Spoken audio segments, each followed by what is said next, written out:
Ang crab mentality ay madalas ilarawan bilang partikular na katangian ng ilang kultura at lalo na ng kulturang Pilipino. Sa kontekstong ito, minsan ito ay tinutukoy gamit ang mga katulad na termino na batay sa wikang Filipino tulad ng kanya-kanya syndrome, talangka mentality, isip talangka, at utak talangka. However, the fact that this phenomenon is often discussed in the context of Philippine culture ay hindi nangangahulugan na ang mga Pilipino lamang ang nagpapakita ng ganitong pag-uugali. Lahat ng tao, anuman ang lahi o kultura, parehong may toxic o crab mentality dahil hindi tayo perpekto. Okay? So, ano ang ibig sabihin ng crab mentality? Ito yung hinihila nila pababa ang mga taong umuusad sa buhay. Palaging negatibo ang reaksyon nila. Negatibo ang kanilang iniisip, sinasabi o ginagawa sa mga taong nakausad na sa buhay. Sila ang hahadlang sa mga taong paangat na dahil may hinanakit sila sa kanilang sariling buhay. Tinatawag itong crab mentality dahil sa mga crab na nakikita natin sa balde. Hindi sila makaalis sa balding yon dahil hinahatak nila pabalik ang anumang crab na nakakaakyat sa itaas. Ang ganitong klaseng mentalidad ay sobrang makakaapekto sa mga iniisip, sa mga sinasabi at ginagawa ng mga tao sa iba't ibang sitwasyon. Kaya mahalagang maunawaan mo ito. Kaya ginawa ko ang video ito para matuto ka ng higit pa tungkol sa crab mentality. Mauunawaan mo kung ano ang maaari mong gawin upang harapin ito. At malalaman mo rin kung paano mo maiiwasan ang ganito ka-negatibong mentalidad.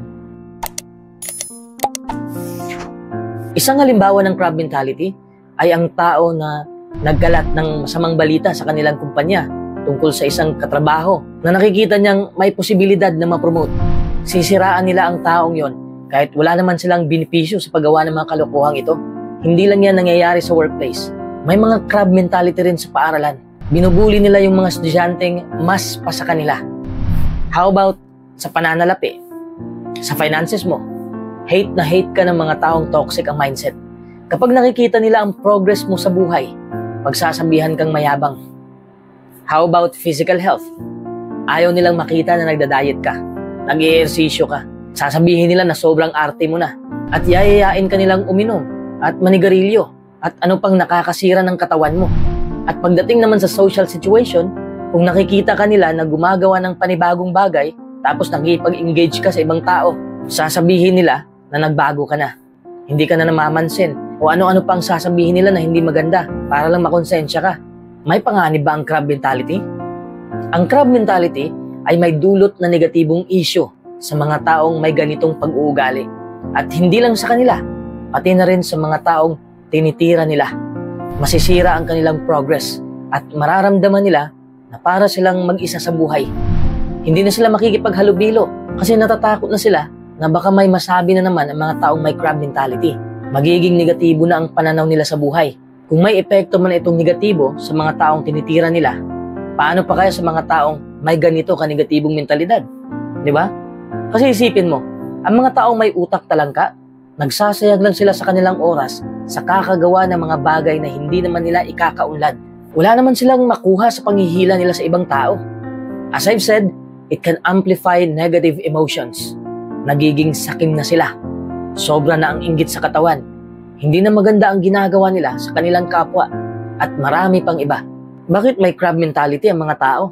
Kahit alam naman nila na wala silang makukuhang benefits dito. Because it is driven by emotional motivation. People want to feel better about themselves. Pero yun nga lang ay sa maling paraan. Ginagamit nila ang crab mentality as a tool para makayanan ng inggit. Ano bang ibig sabihin? Upang mapabuti ang kanilang pakiramdam tungkol sa kanilang sariling estado, hihilahin nila ang nasa itaas.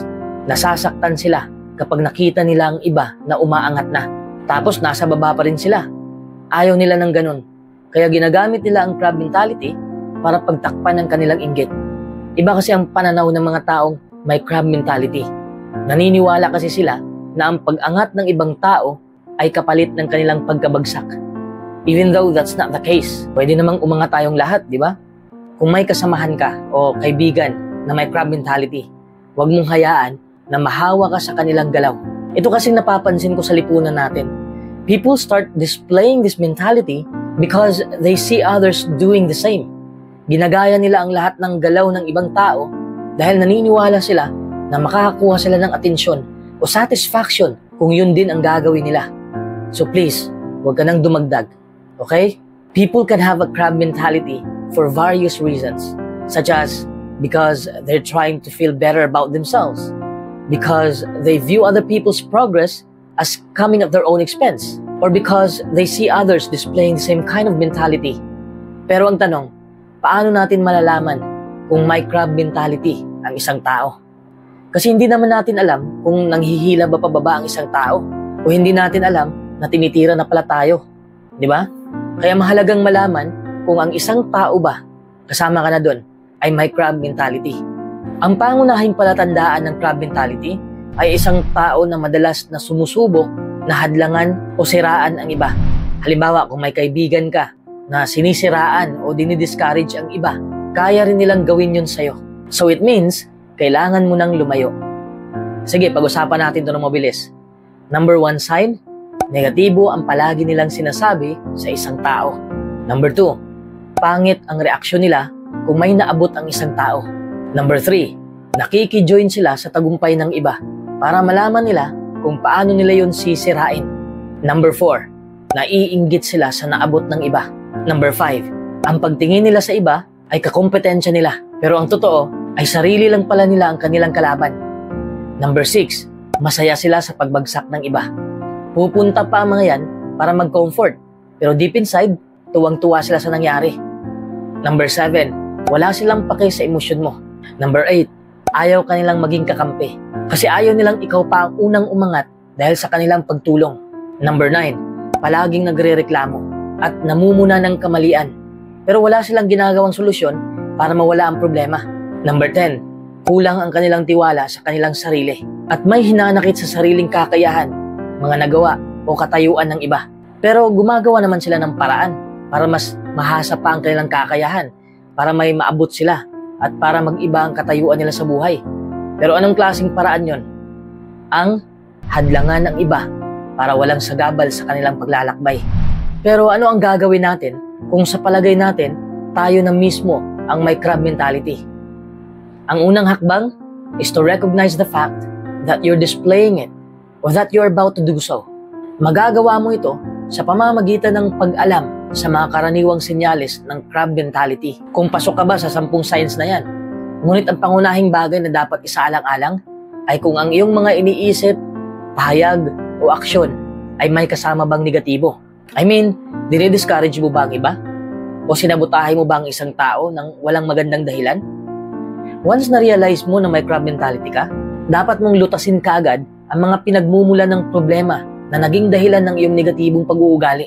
Halimbawa, kung ang problema mo ay natatakot kang malamangan o malampasan ng iba, isipin mo na ang tagumpay nila ay walang negatibong epekto sa buhay mo dahil pwede ka namang magtagumpay. You can try to promote positive patterns of thinking that can help avoid this mentality. Halimbawa, sa halip na mag-focus ka sa kung ano ang ginagawa at nakakamit ng iba, subukan mong mag-focus sa sarili mong mga layunin. Mag-focus ka sa progress mo. Similarly, you can try to look for the positive aspects of other people's accomplishments. Halimbawa, kung makita mong may isang tao na nakakamit ang isang bagay na gusto mo ring makamit, sa halip na magalit ka at mainggit, maaari mong tingnan kung anong mga aral ang maaari mong matutunan mula sa kanila para ma-apply mo sa sarili mong paglalakbay. Alam kong napakahirap baguhin ang ugali, lalo na on the spot. Halimbawa, kung may malapit sa'yo na nakamit ang isang mahalagang bagay na gusto mo ring makamit, maaaring hindi mo talaga magawang maging masaya para sa kanila. Pero kahit hindi mo mabago ang iyong pananaw, maaari mo pa ring baguhin ang iyong mga aksyon sa oras na yun mismo. I mean, magpakita ka lang ng kasiyahan para sa taong yun. Sabihin na natin na peke lang yung ipinakita mo. Basta ang importante ay hindi mo hinihila pababa hanggang sa masanay ang sarili mo na maging masaya kapag may nakikita kang may nakamit ang iba. Meron akong golden rule na natutunan kay Jesus. Sabi niya, lahat ng gusto ninyong gawin ng mga tao sa inyo, iyon din ang gawin ninyo sa kanila.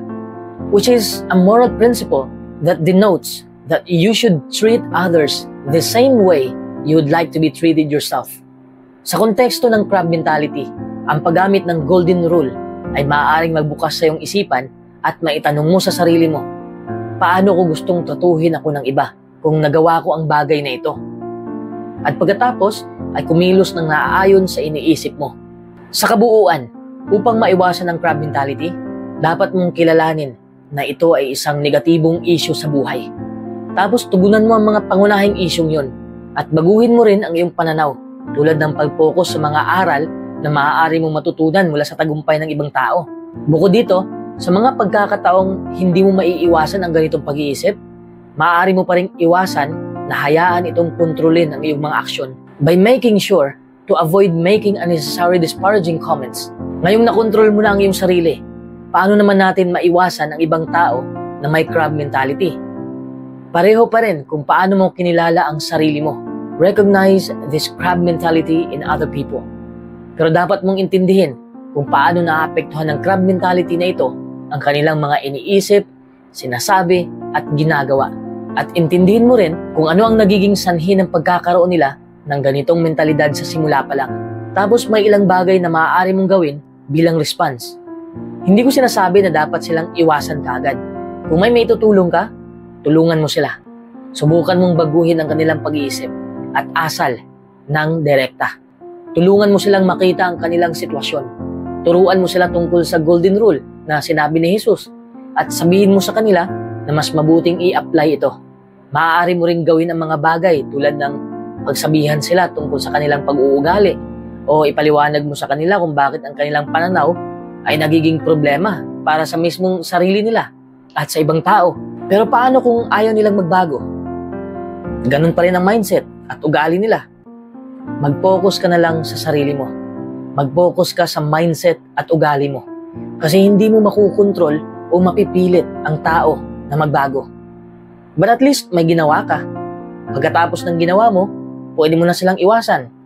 Realize that their crab mentality is driven mostly by their own issues rather than by anything that you did. Even if their behavior is directed at you, tanggapin mo na lang na wala ka nang magagawa sa kanilang issue. And forgive other people for engaging in crab mentality. Not necessarily because they deserve it, but because that's the best thing you can do for yourself. Mag-focus ka na lang sa progreso mo, sa mga nakamit mo, sa halip na mag-focus ka sa negativity nila. Refuse to engage in the crab mentality yourself. And even do the opposite by actively celebrating the achievement of others. Ang ilan sa mga teknik na ito ay maaari ring makatulong na mabawasan ang crab mentality ng mga tao sa paglipas ng panahon. Ang best long-term solution para hindi ka mahawa o hindi ka maapektuhan ay ang simpleng paglayo sa mga taong nagpapakita ng crab mentality. Marahil may tatanong mo, paano ako lalayo? Pareho kaming nasa iisang kumpanya. Alam ko na wala kang option kung saan ka lilipat ng kumpanya. But that doesn't mean na magpapa-apekto ka lang. Pwede ka namang magtrabaho na nakapokus sa ginagawa mo. Di ba? You can focus on your own mindset and actions. Remember that people's crab mentality is driven primarily by their own issues rather than by anything that you did.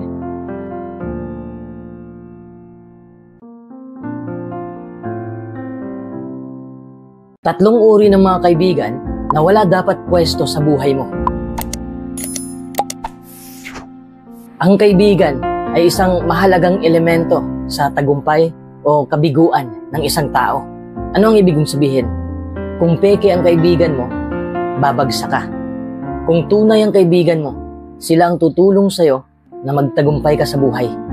Isa ito sa mga dahilan kung bakit mahalagang kilalanin mo kung sino ang tunay at pekeng kaibigan sa buhay mo. Ito ay isang karaniwang paniniwala na ang isang tao ay maaaring husgahan batay sa kanilang mga kaibigan. Basically, kung sino ang mga nakapalibot sa kanya. May quote na nabasa natin noon pa. Kung 5 kayong magkakaibigan, tapos 4 doon ang negatibo, sigurado na ikaw ang pang-5. Yan ang ibig sabihin na huhusgahan ka ng mga tao batay sa mga taong nakapalibot sa'yo. Kaya, ang isang mabuting kaibigan ay isang tao na nag-aalok ng higit pa sa isang magandang katuwaan. Darating sila sa buhay mo na may mga rekomendasyon at may magagandang payo para gawing mas mabuti ang buhay mo. Rerespetuhin ka nila, mananatili silang tapat sa'yo, at hindi rin sila judgmental. Ang lahat ng mga katangiang ito ay bumubuo sa isang mabuting kaibigan na napakahirap hanapin sa panahon ngayon. Sa kasamaang palad, mas karaniwan na ngayon ang mga peking kaibigan. Napakahalaga na ma-identify ang isang mabuting kaibigan. Ngunit mahalaga rin na maging aware ka sa mga peking tao. Hindi ba siya ng itsura? Kasi ang itsura ay maaaring maging deceptive at madali lang ding pikiin ang sarili. Magsusuot lang ng magagandang damit. Akala mo na kagad, matinong tao na. Magsasalita ng banayad. Akala mo na mabuting tao na. Ang mga problemang maaaring lumitaw dahil sa ganitong mga kaibigan ay maaaring hindi agad makita. Ngunit ang mga unhealthy friendships ay magkakaroon ng negatibong epekto sa buhay mo. Madaling sabihin na madaling ma-identify ang peking kaibigan. Pero kapag kaharap mo na sila, hindi mo na sila makikilala. Gayunpaman, may 3 uri ng mga peking kaibigan na hindi dapat maging bahagi ng iyong buhay. Ang mga peking kaibigan nito ay number 1, kaibigan na makasarili. Lahat tayo ay may mga problema sa buhay at kadalasan ang mga kaibigan ang nilalapitan natin. Kapag may mga issue na kailangang lutasin, ang tunay na kaibigan ay nananatili sa tabi mo at nag-o-offer ng tulong na kailangan mo upang makalabas ka sa mahirap na sitwasyon. Gayunpaman, posible rin na makatagpo ka ng mga kaibigan na may makasariling pananaw. Merong konting pagkakaiba sa pagitan ng pagiging makasarili palagi at pagiging makasarili sa ilang pagkakataon. Kasi hindi naman sa lahat ng oras ay nasa tabi tayo ng isang tao. Pwedeng wala tayo sa ilang pagkakataon, pero hindi ibig sabihin na peke na tayo. Pero kung palagi na lang silang wala, iba na ang ibig sabihin nun. Ang mga makasariling kaibigan na hindi nag-aalok ng tulong sa mga oras ng pangangailangan ay nabibilang sa kategorya ng peking kaibigan. Ito na siguro ang isa sa mga signs na madaling ma-identify na peke ang isang tao. But in most cases, hindi agad lalabas ang ganitong ugali. Kaya sa umpisa ay hindi mo ma-identify. Kaya naman mahalagang matukoy ang kaibigan na palaging makasarili. Ang kanilang pang-araw-araw na pag-uugali ay maaaring magpahayag ng katangian ito. Ang pinakakaraniwan ay ang mga kaibigang ito ay madalas na sinusubukang gawing sentro ng atensyon ang kanilang sarili. Mahilig sila sa magagandang papuri at pinupuri din nila ang ibang tao. Pero yun nga lang, madalas ay hindi sila nagbibigay ng respeto pabalik. Gusto nila na sila lang ang rirespetuhin. Bukod dito, madalas na walang laman ang mga papuring sinasabi nila. Ito ay simpleng paraan lamang nila upang makakuha ng espesyal na pagtrato bilang response. But deep within, madalas na itinuturing ng mga makasariling taong ito ang kanilang mga kaibigan bilang pampadagdag lang ng confidence sa kanilang sarili. Number 2, kaibigan na mandaraya. Mandaraya, cheater, manluloko. Pareho lang ang meaning niyan. This is a category which may even include a friend who has been a true companion in the past. Ang kalupitan at kasamaan ng karakter na ito ay maaaring makaapekto sa pinakamatapat na kaibigan sa ilang pagkakataon. I mean, madadamay lahat ng loyal dahil lang sa isang cheater. Sabihin na natin na hindi ka pa niloko. Hindi pa nila nagawa sa'yo yon. Gayunpaman, ang intensyon pa lang nila ay sapat na upang magdulot ng trust issues. Sabihin na natin na wala pa silang intensyon ngayon. Pero nung nalaman mo na nagloko na sila noon pa, makakaapekto pa rin ito sa'yo ngayon. Hindi tulad ng ibang mga relationship kung saan may mas malalim na koneksyon. Ang pagkakaibigan ay higit na umiikot sa pagtitiwala. Kaibigan na mapagkakatiwalaan. Kapag ang tiwala ay nasira, nagiging mahirap itong ayusin muli. Gayunpaman, posible na umiwas ka sa mga ganitong cheater. Kahit maging tunay sila at tapat sa nakaraan. Pero hindi ko naman sinasabi na ikat mo na kaagad ang friendship ninyo. Ngunit kailangan mong magtakda ng healthy boundaries kung nais mong maiwasan na maloko ka sa hinaharap. Ang isang peking kaibigan ay maaaring magpasya na manloko o mandaya dahil sa kanilang kasakiman o iba pang masasamang motibo. Posible na hindi mo lang alam ang mga unhealthy behavior sa paligid mo. Kasi minsan natatabunan ito ng pagmamahal. Nakakabulag ang pag-ibig. Kaya hindi mo makikita ang masamang motibo ng tao. At kung nakikita mo man, binabaliwala mo lang dahil sa pagmamahal. Madalas, ang mga peking kaibigan ay tumitingin sa mga benepisyong pinansyal. Hindi ibig sabihin na kapag marami ka lang pera, kahit maliit lang na halaga, tapos alam nilang mabuti ang kalooban mo, magte-take advantage ang mga yan sa kabutihan mo. As long as na may makukuha sila sa'yo, didikit ang mga yan. Merong paraan naman upang harapin ang kaibigang mandaraya o manluloko. In most cases, posible pa rin maging magkaibigan kayo kung magagawa mong limitahan ang comfort level mo sa kanila. I mean, yun bang hindi ka didikit masyado dahil alam mo nang niloko ka? Otherwise, you may have to do away with the friendship as a whole. Maraming tao ang naniniwala at isa na ako doon na ang tiwala ay hindi na maibabalik o maayos kapag ito ay nawasak na. Meron ding popular na paniniwala na once a cheater, always a cheater. Ang mga peking kaibigan na nanggugulang o nag-cheat ay magbibigay din ng mga bagay na gusto mong marinig kaysa sa makabuluhang payo. Ang ibig kong sabihin, hindi sila yung mga tao na itutuwid ka. Sasabihin lang nila yung mga bagay na mas masarap pakinggan. Nakuha mo ba ang punto ko? This makes them selfish, and in most circumstances, it is best to stay away from such characters.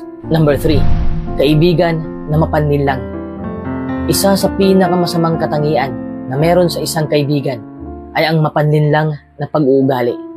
Ang mga peking kaibigang ito ay papasok sa buhay mo na may iba't ibang pahayag o kilos na naglalayong baguhin ang iyong pag-uugali, madalas nang walang babala.